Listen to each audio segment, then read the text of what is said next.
There's a kind of loneliness that no one sees. Not the kind where you physically have nobody around you. The deeper kind. The kind where people text you, but nobody understands you. Where you laugh in public, then feel empty the second you're alone again. Where your life looks normal from the outside, but inside, something feels disconnected. And here's the part that scares most people. The more spiritually aware you become, the more alone you often feel. That sounds wrong, doesn't it? Because most people think closeness to God should instantly make life feel fuller, louder, more connected. But the Bible shows the opposite happening over and over again. Moses felt alone, David felt abandoned, Elijah begged God to let him die. Even Jesus, surrounded by crowds, often withdrew into isolation. So maybe your loneliness is not proof that God left you.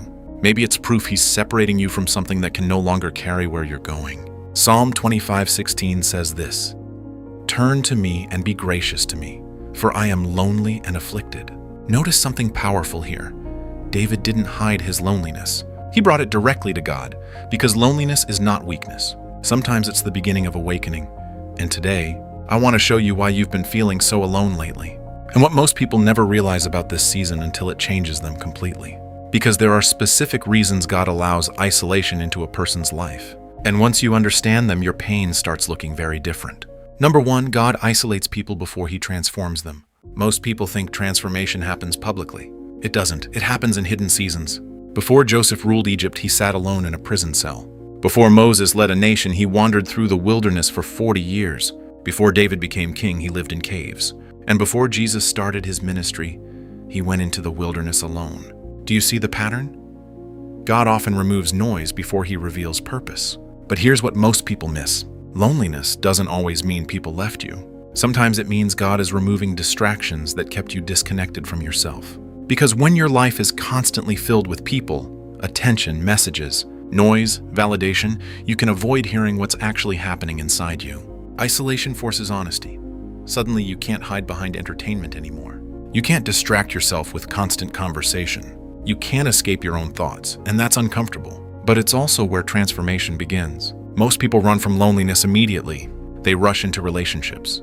They force connections. They keep themselves constantly busy. Not because they're fulfilled, but because silence exposes what they haven't healed. And God knows this. That's why sometimes He allows the loneliness to remain longer than you want. Not to destroy you, to reveal you. Because there are parts of your identity you will never discover in crowds. Some lessons only arrive in silence. Number two, you are outgrowing environments that once felt normal. This one hurts. Because sometimes the loneliness isn't coming from having nobody around you. It comes from realizing you no longer connect the same way you used to. The conversations feel empty now. The environments feel draining. The things that once excited you suddenly feel meaningless. And you start wondering, what's wrong with me? Nothing. You're changing. And growth often feels like loneliness before it feels like clarity. The Bible says in Romans 12:2, "Do not conform to the pattern of this world, but be transformed by the renewing of your mind." Transformation changes your appetite. The things that once fed you stop satisfying you, and this creates distance. Because when your spirit changes, your environment often doesn't change with you immediately. So now you feel caught between two worlds, too deep for shallow environments, but not yet fully connected to where God is leading you. That space feels incredibly lonely, but it's temporary. Most people panic in this season and shrink themselves to fit old rooms again. They return to toxic relationships, old habits, surface-level conversations, empty distractions. Why? Because familiarity feels safer than growth. But here's the truth. Every new level of your life will require a different level of alignment. You cannot become who God is calling you to be, while staying emotionally attached to environments designed for your old self. And yes, that process feels lonely, but loneliness is sometimes the bridge between who you were and who you're becoming. Number three, God is teaching you not to build your identity on people. This changes everything. Most loneliness is not actually the absence of people. It's the absence of validation. Read that again. Because many people don't miss connection. They miss feeling important to someone. That's why rejection hurts so deeply. Not because the person left, but because their leaving made you question your worth. But the Bible keeps pulling us back to one truth. Your identity cannot survive if it depends entirely on human approval. Galatians 1:10 says, "Am I now trying to win the approval of human beings or of God?" That question exposes almost everyone. Because deep down, many of us built our self-worth on attention, on replies, on affection, on being chosen, on being needed. And when those things disappear, we feel invisible. But here's what God does in lonely seasons. He slowly breaks your addiction to external validation, painfully sometimes, because He loves you too much to let your identity depend on unstable people. Humans change, emotions change, relationships change, but God doesn't. And until your worth is rooted in something eternal, every rejection will feel like destruction. This is why loneliness can become holy.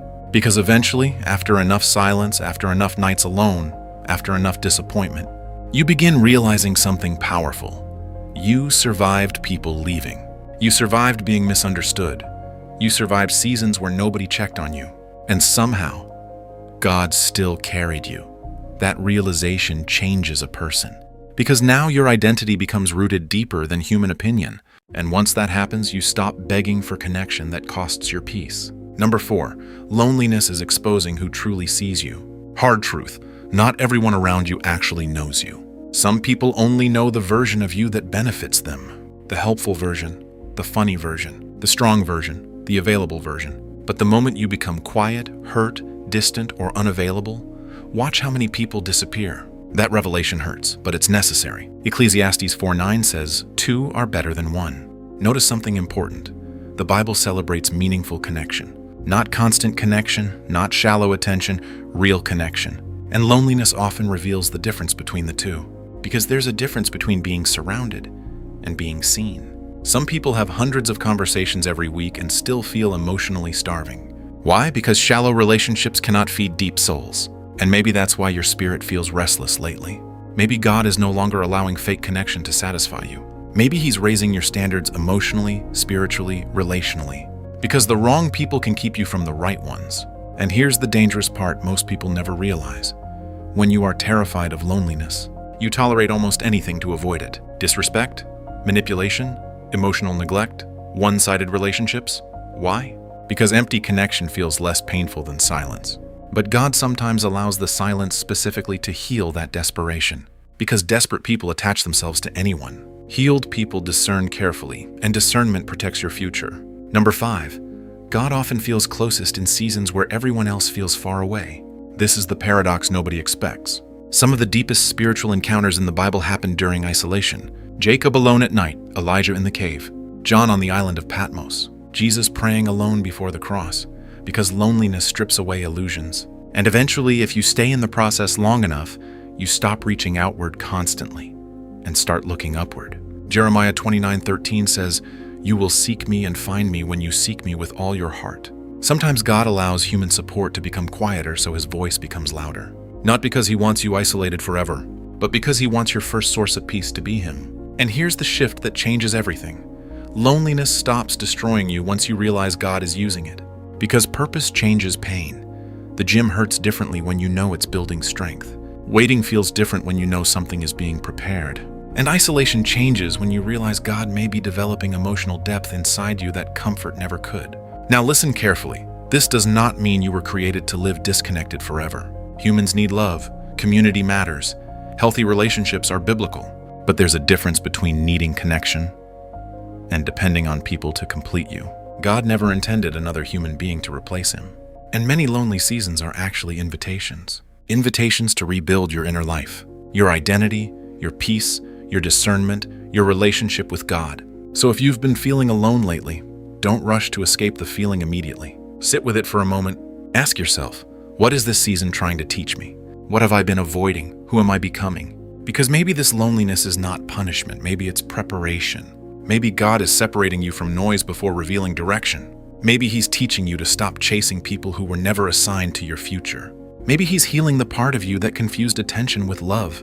And maybe, just maybe, this lonely season is the very thing that will reconnect you to who you truly are. Psalm 25:16 again. "Turn to me and be gracious to me, for I am lonely and afflicted." David didn't pretend to be strong. He turned toward God inside the loneliness. And that's the invitation for you too. Not to hide the pain, not to numb it, not to drown it in distractions, but to bring it honestly before God. Because sometimes the people who feel the most alone are actually the ones God is pulling closest. If this message spoke directly to where you are right now, type "seen" in the comments. Because I think there are more people carrying silent loneliness than anyone realizes. And maybe for the first time in a long time, you just realized you're not the only one.